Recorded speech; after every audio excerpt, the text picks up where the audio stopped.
오늘은 요한일서 4장 말씀을 전하도록 하겠습니다. 어저께 3장 말씀을 전했는데 3장 마지막 부분 23절을 보시면 이런 말씀이 있습니다. 그의 계명은 이것이니 곧 그 아들 예수 그리스도 이름을 믿고 그가 우리에게 주신 계명대로 서로 사랑할 것이라.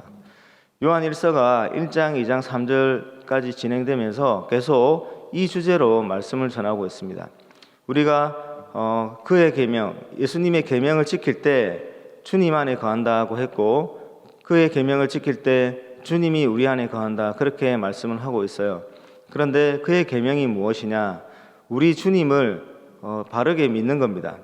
예수 그리스도를 바르게 믿고 또 그 예수께서 우리를 사랑한 것처럼 우리가 서로 사랑하는 것, 그게 바로 주님의 계명을 지키는 것이고, 그 계명을 지킬 때 우리가 주님 안에 거하고 주님이 우리 안에 거하는 그러한 은혜를 누린다, 그 말씀을 3장까지 전했는데 4장도 마찬가지입니다. 4장도 여러분 15절을 한번 보십시오. 15절, 16절. 4장 15절, 16절. 15절부터 제가 읽어보면, 누구든지 예수를 하나님의 아들이라 시인하면 하나님이 그의 안에 거하시고 그도 하나님 안에 거하느니라. 하나님이 우리를 사랑하시는 사랑을 우리가 알고 믿었노니 하나님은 사랑이시라. 사랑 안에 거하는 자는 하나님 안에 거하고 하나님도 그의 안에 거하시느니라. 아멘. 같은 말씀이죠. 하나님께서 예수님을 보내셨는데 그 예수님이 누구인지 바르게 믿는 것, 그리고 하나님께서 우리를 사랑하셨는데 그 사랑을 우리가 서로 나눌 때, 사랑할 때 우리가 하나님 안에 거하고 하나님은 우리 안에 거한다, 그 말씀을 4장에서도 동일하게 반복해서 강조하고 있습니다. 그런데 오늘 4장에서는 어떤 부분을 조금 더 강조하면, 우리가 믿어야 되는 예수님은 누구신가, 그것을 조금 더 자세하게 우리에게 전해주고 있습니다. 1절부터 6절을 보시면 이 예수님께서 육체로 오신 이 사건, 예수님이 육체로 오신 사건을 믿을 때 그것이 바로 하나님께 속한 자이다, 그게 바로 하나님께 속한 영이다, 이렇게 말씀하시면서 영들을 분별하라라고 하는 거예요. 그러니까 영들이라고 다 믿지 말고 하나님께 속한 영이 있고 하나님께 속하지 않는 영이 있는데, 하나님께 속한 영을 믿어야 한다라고 말씀하시면서 그 대표적인 것으로 예수님께서 육체로 오신 사건, 이 사건을 믿는 자가 하나님의 영에 속한 자다라고 말하는 거예요. 왜 이런 말씀을 하냐면, 이때 당시에 예수님께서 육체로 오신 이 사건을 부정하는 잘못된 가르침이 있었습니다. 즉, 예수님이 신이 어떻게 사람의 모습으로 이 땅에 올 수 있느냐, 그래서 예수님께서 육체를 입고 이 땅에 오셨다라고 하는 가르침은 잘못된 가르침이다. 예수님은 하나님이다, 신일 뿐이다 라고 말씀하는 그런 가르침이 있었는데, 그거는 하나님께 속한 영이 아니다라는 거예요. 예수님이 우리가 말하는 성육신, 그 성육신 하신 그 사건, 그것을 바르게 믿을 때 우리가 예수님을 바르게 믿는 거예요. 예수님은 하나님이시면서 동일하게 사람의 모습을 띠고 이 땅에 오신 분이다라고 하는 사실을 바르게 믿어야 한다는 겁니다. 성육신이 왜 중요하냐면, 여러분, 예수님께서 만약에 사람의 모습으로 이 땅에 오시지 않으셨으면 우리는 구원을 얻지 못합니다. 하나님께서 세상을 창조하시고 첫사람 아담을 만드셨죠. 그리고 아담이 하나님께서 말씀하신 그 하나의 계명을 어겼습니다. 그 계명을 어긴 그 중심에는 하나님의 위치에 가고 싶어하는 마음이 있었죠. 자기 인생의 주인을 하나님으로 인정하지 않고 자기가 자기 인생의 주인이 되어서 자기의 뜻대로 살고 싶어 했던 그 욕망 때문에, 하나님의 자리에 앉고 싶어 했던 그 욕망 때문에 그 죄를 범했고, 그로 말미암아 하나님께 저주를 받았습니다. 그리고 나서 그 이후에 모든 사람들이 누구에게 속한 자가 되었냐면 아담에게 속한 자가 되었습니다. 그래서 어떤 신학자는 이렇게 말을 해요. 세상에는 두 부류의 사람만 있을 뿐이다 했는데, 그 첫 번째 부류가 뭐냐면 모든 인류가 아담의 허리에 이 허리띠가 있는데 그 띠에 줄로 연결이 되어서 다 묶여 있다는 거예요. 이건 무엇을 말하냐면, 아담이 가는 길에 그 줄에 묶여서 모든 사람들이 묶여 있기 때문에 아담이 가야 되는 그 인생길로 간다는 거예요. 그 아담이 죄를 짓고 무엇을 하나님께 저주를 받았죠? 죄인이라고 낙인이 찍혔고, 죄인은 그 죄인에 합당한 벌을 받는 그런 운명에 처해졌죠. 그 죄에 합당한 벌은 심판이고 영원한 멸망입니다. 그래서 아담에게 속한 모든 사람들은 아담이 빠져야 되는 그 저주의 길로 빠져야 되는 거죠. 우리도 예수 그리스도를 믿지 못했다면 아담에게 묶인 자가 되어서 아담이 빠져야 되는 그 죄에 대한 그 심판, 그 멸망의 구렁텅이로 빠질 수밖에 없는 그런 존재였던 것이죠. 아담은 첫 사람입니다. 첫 사람. 우리 모든 인류를 대표하는 첫 사람입니다. 그 사람이 실패했던 거예요. 그래서 우리에게는 누가 필요하냐면 두 번째 우리를 대표할 수 있는 사람이 필요한 거예요. 그래서 예수님께서 그 사명을 다 완수하기 위해서 사람의 모습을 띠고 우리를 구원하시기 위해서 육체를 입고 죄인의 그 옷을 입고 우리 곁으로 오신 겁니다. 예수님께서 신적인 그 신이라고 하는 그 모습으로만 지냈다면 우리 죄를 대신해서 벌을 받아야 되는 그 존재가 세상에는 없는 거잖아요. 두 번째 인류의 대표가 필요한데 그 두 번째 인류의 대표가 오지 않는 거예요. 그러면 아담이 실패했던 그 일을 다시 마무리할 수 있는 존재가 사라지게 되는 것이죠. 그래서 우리는 구원받을 길이 없어지는 겁니다. 그래서 예수님께서 하나님의 아들인 신이시면서 동일하게 우리와 같은 사람의 모습으로 오셨다라고 하는 사실을 우리가 알고 믿는 것이 그래서 중요합니다. 예수님께서 성육신 하셔서 오셔서 아담이 실패했던 그 모든 일들, 하나님께서 명령하신, 하나님께서 주신 모든 계명들을 다 완성하셨죠. 아담의 실패를 예수님께서 완벽하게, 완전하게 이루셨기 때문에 그 새로운 인류의 대표로서의 사명을 다 확실하게 감당하신 겁니다. 그래서 이 아담의 허리띠에 묶여있던 사람들이 그냥 넘어가는 것은 아니고요. 그 예수를 믿게 될 때 다시 그 예수님께로 속한 자가 되는 겁니다. 이제는 예수님의 허리에 줄이 매어 있다면 그 줄에 묶인 자가 되는 것이죠. 그래서 예수가 가는 길을 따라가게 되는 겁니다. 아까 아담은 죄인이라고 이제 판명이 되었고, 그래서 죄인이 가야 되는 그 길을 갈 수밖에 없고, 그래서 아담에게 묶인 자들은 아담과 동일하게 그 길을 가야 하는데, 이제 예수님을 믿는 그 믿음으로 말미암아 옮겨지는 거예요. 아담에게 속한 자에서 예수님께 속한 자로 옮겨지는 거예요. 예수님은 의인으로 판명이 됩니다. 그러면 의인이 받아야 되는 그 모든 복을 받게 되는 거예요. 그래서 이 믿음을 가진 자는 예수님께 속한 자가 되고 예수께서 가신 길에 어떻게 되겠습니까? 따라서 가게 되는 것이죠. 그게 바로 우리의 인류의 대표가 되시는 예수님을 믿을 때 주어지는 은혜인 것입니다.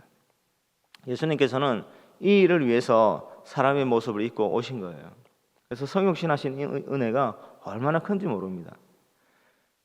그 다음에 그래서 이 예수는 하나님의 아들이시면서 우리 사람의 모습을 입고 오신 분이다 라고 하는 이 사실을 바르게 믿는 것, 그게 하나님께 속한 자다라고 우리에게 가르쳐주고 있으며, 그 다음에 다시 그 예수가 누구인지를 설명하는데 사랑과 결부해서 이제 설명을 합니다. 여러분 그 9절을 한번 보십시오. 9절. 하나님의 사랑이 우리에게 이렇게 나타난 바 되었으니 하나님이 자기와 독생자를 세상에 보내심은 그로 말미암아 우리를 살리려 하심이라.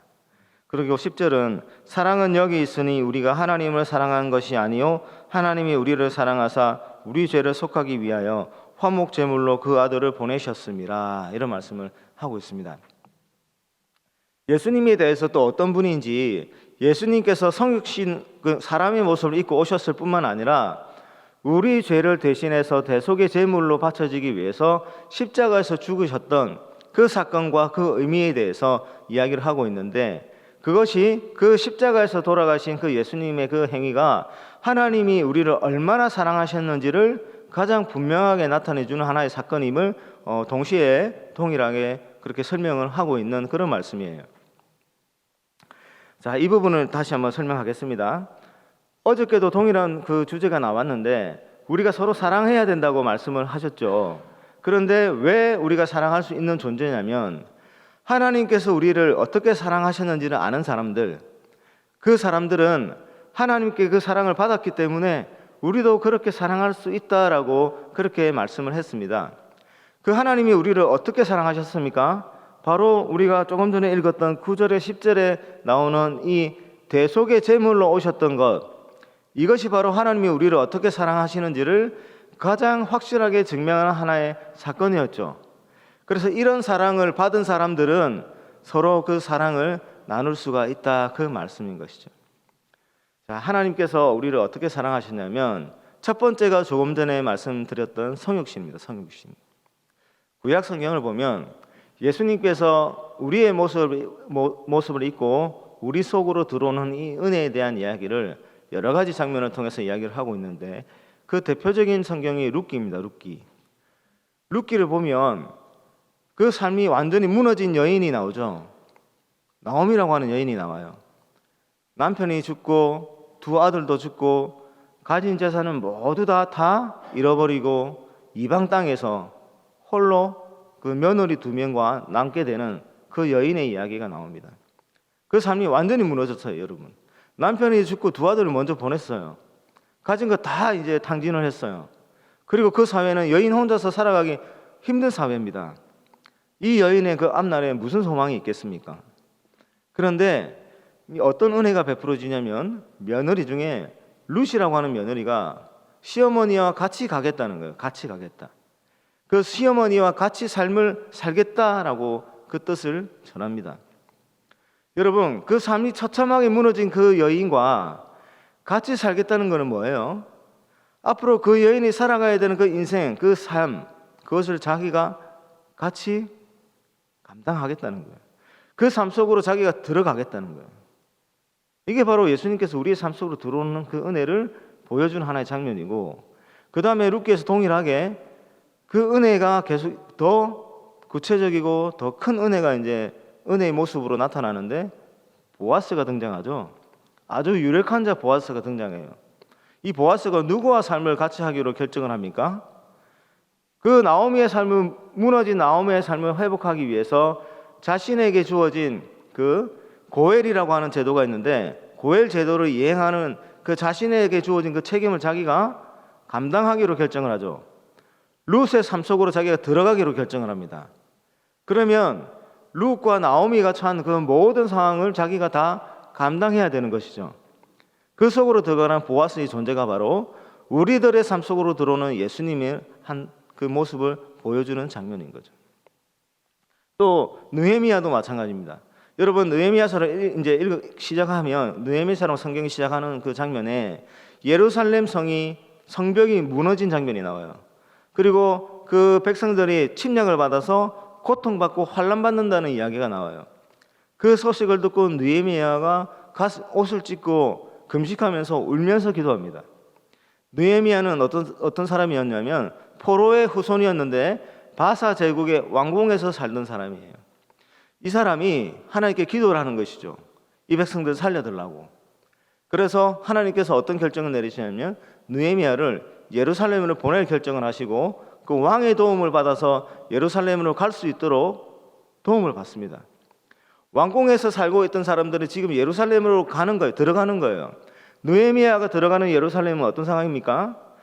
백성들의 삶이 처참히 무너진 상황이에요. 그 백성들의 그 안위를 보호하고 있던 성벽도 완전히 무너진 그런 세상이에요. 환난 가운데 빠진 그 백성 속으로 느헤미야가 지금 들어간다는 것은 그 백성들이 감당해야 될 그 모든 고난과 고통들을 자기도 그 속에서 동일하게 함께 감당하겠다는 거죠. 이게 바로 성육신의 은혜입니다. 하나님은 우리를 이렇게 사랑하신 거예요. 하나님께 그런 책임이 없어요. 그런데 하나님께서 하늘 보좌를 버리시고 하나님 만든 피조물의 죄를 다 감당하기 위해서 그들의 대표가 되어서 우리들이 짊어져야 될 모든 그 죄에 대한 그 짐을 예수님께서 짊어지기 위해서 처참히 무너진 우리들의 삶 속으로 주님께서 들어오신 것입니다. 그게 바로 성육신을 통해서 보여준 하나님의 놀라운 사랑인 것이죠. 그뿐만이 아닙니다. 엄마 뱃속에서부터 받아야 되는, 이 육체가 입고 있는 사람들이 받아야 되는 모든 그 고난의 종류들을 엄마의 뱃속에서부터 태어나면서부터 성인이 되는 그 순간까지 우리들이 짊어져야 되고 받아야 되는 모든 그 고난의 종류들을 다 받으시죠. 다 받으시고 죽을 때 어떻게 죽으십니까? 그냥 사람들이 죽어가는 보통의 모습으로 죽어가는 것이 아니었죠. 십자가라고 하는 끔찍한 형틀에 매여서 이 세상에 존재하는 그 처형의 방식 중에서 가장 고통스러운 방식으로 죽임을 당하십니다. 여러분, 도둑질한 사람에게 그런 처형의 방식을 쓰지는 않습니다. 지금 우리나라에서도 이제 사형 제도가 있지만은 사형 제도를 실제로 시행하지는 않아요. 사람을 한 명 정도 죽였을 때 그 사람을 사형에 처하지는 않습니다. 무기징역에도 잘 처하지 않더라고요. 그런데 여러분, 그 십자가라고 하는 그 형틀에 사형 선고를 받고 한 죄인이 매였고 그 죄인을 처형하는 방식이 너무나도 끔찍한 방식이었습니다. 왜 그렇게 끔찍한 방식으로 죽일까요? 그만큼 그 죄가 그만큼 크다는 겁니다. 그런데 그만큼 큰 죄를 지은 사람은 누구인 거예요? 바로 우리들인 거예요. 우리가 너무너무 끔찍한 죄인인 우리가 그 십자가에 매여서 우리가 그렇게 고통스러운 방식으로 죽어야 하는데 예수님께서는 본인이 우리를 살리기 위해서, 다른 이유는 없습니다. 예수님께 요만큼의 죄가 있어서 그런 게 아니고 오직 이해할 수 없지만 너무너무 우리를 사랑하셨기 때문에 우리를 살리기 위해서 그 끔찍한 그 형틀에 예수님께서 직접 매달리신 겁니다. 그게 바로 오늘 9절 10절에 하나님께서 우리를 이렇게 사랑하셨다라고 하는 그런 의미인 거예요. 하나님께서 그래서 십자가의 예수 그리스도를 통해서 우리를 얼마나 사랑하시는지를 너무너무 분명하게 보여주셨습니다. 여러분, 예수님께서 십자가에 매달리실 때 두려움이 없으셨습니까? 채찍에 맞으셨을 때 고통을 느끼지 못하는 분이셨나요? 예수님께서 신적인 특별한 능력을 사용하셔서 모진 채찍을 맞을 때 고통을 느끼지 없도록 그렇게 자신을 보호하셨나요? 피를 흘리실 때 아픔이 없도록 그렇게 신적인 능력을 그 순간에 사용하셨습니까? 아니에요. 예수님은 사람과 똑같이 그 고난을 당할 때 얼마나 아프고 고통스러울까에 대한 두려움도 너무너무 크게 느끼셨습니다. 그 두려움을 가지고 그 처형장에 가신 겁니다. 형이 가해질 때 고통이 없다면, 아픔이 없다면 그게 어떻게 형벌이 되겠습니까? 그 모든 것들을, 그 고통을 고스란히 느끼지만 주님께서는 그 두려움에 직면하셨습니다. 무엇으로 직면하셨냐면 우리를 향한 그 거룩한 사랑으로 그 두려움에 맞섰던 것이죠. 그 두려움을 온전히 다 느끼시고 그 고통을 고스란히 다 받으셨던 것이죠. 우리를 사랑하는 그 거룩하신 사랑으로, 그 사랑으로 다 감당하셨던 겁니다. 하나님께서 이렇게 여러분들을 사랑하신 겁니다. 그 사랑을 아는 자는 하나님이 우리를 사랑하신 것처럼 서로 사랑하자라고 그 다음에 이어서 이 사도 요한이 우리에게 말씀을 전하고 있는 겁니다. 이 사랑을 아는 자는 서로 사랑할 수 있다는 거예요. 이 사랑을 아는 자는 나의 사랑을, 주님께서 내게 베푸신 그 사랑을 다른 사람들에게 베풀 수 있다는 거예요. 이 사랑을 아는 사람들. 그리고 그 사랑을 실천할 때 우리가 하나님 안에 거하고 하나님이 우리 안에 거해서 하나님과의 그 깊은 교제 속에서 누리는 충만함, 세상에 주지 못하는 그 충만함, 그 안식의 충만함, 평강의 충만함, 위로의 충만함, 그 모든 충만함을 누리게 된다고 그렇게 우리에게 전하고 있는 것이죠. 사랑하는 부산영락교회 성도 여러분, 하나님께서 우리를 이렇게 사랑하셨습니다. 이 사도 요한이 하나님이 우리를 어떻게 사랑하셨는지를 풀어서 쓰려면은 책 한 권으로 모자랐을 거예요. 표현에 한계가 있었을 거예요. 그래서 십자가에서 죽으신 대속의 그 사건을 적고 이렇게라고 하는 그 한 단어로 설명을 할 수밖에 없었을 겁니다. 이렇게라고 하는 단어가 여러분들이 주는 그 은혜가 날이 갈수록 더 깊어지는 그런 은혜가 있기를 바랍니다. 그리고 그 사랑을 아는 자는 어떻게 산다고요? 서로 사랑을 나누면서 살아가는 겁니다. 그리고 하나님은 사랑이시기 때문에 우리가 사랑을 할 때 하나님이 어떤 분인지를 더 깊이 알게 되는 거예요. 그 하나님 안에 거하게 되는 거예요. 그리고 하나님 우리 안에 또 거하게 되는 거고, 이런 교제가 계속 더 깊어지는 것이죠. 하나님께서 이런 은혜를 우리에게 베풀어 주셨습니다. 그래서 이 사랑 안에 거하는 자는 두려움이 없대요. 두려움이. 18절을 보시면 사랑 안에 두려움이 없고 온전한 사랑이 두려움을 내쫓나니 두려움에는 형벌이 있음이라. 두려워하는 자는 사랑 안에서 온전히 이루지 못하였느니라. 아멘. 이 사랑 안에 거하는 자는 이미 하나님과 어떤 관계가 된 겁니까? 자녀 관계가 되었고 하나님이 우리 안에 거하고 우리가 하나님과 거하는 이런 관계가 되었다는 것은 하나님과의 교제가 완전히 회복되었음을 뜻하는 것이에요. 이러한 자에게는 더 이상 앞으로 심판이 없는 거예요.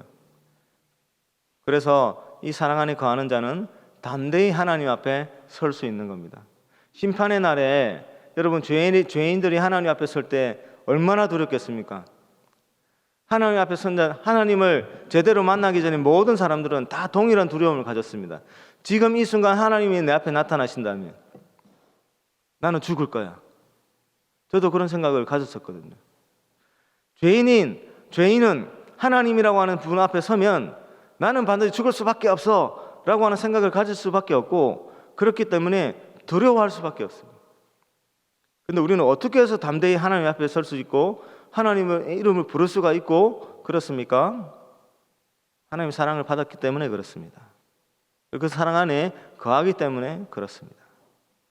여러분, 오늘 하루도 사랑 안에 거하며 두려움이 없는 충만한 평강을 누리며 살아가는 하루 되기를 주님 이름으로 축원합니다. 말씀을 정리하겠습니다. 계속해서 사도 요한이 그의 계명을 지켜라 라고 말씀하고 있습니다. 그의 계명을 지킬 때 우리가 주님 안에 거하고 주님이 우리 안에 거하고, 그래서 성도가 누리는 가장 큰 유익함을 누릴 수 있다고 말씀하는데, 그의 계명은 무엇입니까? 예수 그리스도를 믿는 것입니다. 그리고 우리가 서로 사랑하는 것입니다. 이게 주님의 계명입니다. 이 계명을 지킬 때, 즉 우리가 예수 그리스도를 바르게 믿을 때, 그리고 서로 사랑할 때 우리는 하나님 안에 거하고 하나님은 우리 안에 거하는 그 은혜를 누릴 수 있습니다. 그리고 우리가 믿어야 되는 예수님은 어떤 분이십니까? 성육신 하심으로 우리를 얼마나 사랑하시는지를 보여주신 분입니다. 십자가의 대속제물, 화목제물은 신의 진노를 풀어드리는 제물을 화목제물이라고 합니다. 화목제물로 십자가에 달리심으로 우리를 얼마나 사랑하시는지를 보여주셨습니다. 여러분들은 이렇게 하나님이 얼마나 사랑하시는지에 대한 하나님의 사랑을 받으신 분들이에요. 그 사랑이 얼마나 크고 귀한지를 아시는 분들이에요. 그렇기 때문에 서로 사랑할 수 있는 분들입니다. 오늘 하루도 그런 하나님의 사랑을 서로 나누며 살아가는 복된 하루 되시기를 주의 이름으로 축원합니다. 하나님 아버지, 감사합니다. 우매한 저희들에게 찾아와 주셔서 저희들을 거듭나게 하시고 저희들을 깨우쳐 주셔서 우리 주 예수 그리스도를 믿게 하시니 감사합니다. 우리 주님을 보내신 하나님의 사랑이 얼마나 크신지를 깨닫게 하여 주시고, 십자가에 매달리셔서 우리를 구원하신 그 예수님의 은혜가 얼마나 큰지, 그 사랑이 얼마나 큰지를 깨닫게 해주셔서 감사하고, 우리가 그 하나님 아버지를 다시 사랑할 수 있게 해주시니 감사합니다. 오늘 하루도 이렇게 우리에게 베풀으신 하나님의 사랑을 기억하면서 우리가 서로 사랑하며 지낼 수 있도록 도와주시옵소서. 우리 교우들을 사랑할 수 있게 도와주시고, 우리 가족들을 사랑할 수 있게 도와주시고, 우리 이웃과 동료들을 사랑할 수 있도록 도와주셔서 우리가 그렇게 사랑함으로 말미암아 하나님의 안에 거하고 하나님께서 우리 안에 거하시는 그 놀라운 은혜의 축복을 누릴 수 있도록 도와주시옵소서. 사랑하는 부성교회 모든 성도님들, 이렇게 하나님의 사랑을 서로 실천함으로 말미암아 하나님의 그 사랑을 온전히 누리는 그런 복된 하루, 그 복된 인생들을 살아갈 수 있도록 하나님 아버지 함께하여 주시옵소서. 이 모든 말씀을 우리 주 예수님의 이름으로 기도드리옵나이다. 아멘. 하늘에 계신 우리 아버지의 이름을 거룩하게 하시며 아버지의 나라가 오게 하시며 아버지의 뜻이 하늘에서와 같이 땅에서도 이루어지게 하소서. 오늘 우리에게 일용할 양식을 주시고 우리가 우리에게 잘못한 사람을 용서하여 준 것 같이 우리 죄를 용서하여 주시고 우리를 시험에 빠지지 않게 하시고 악에서 구하소서. 나라와 권능과 영광이 영원히 아버지의 것입니다. 아멘.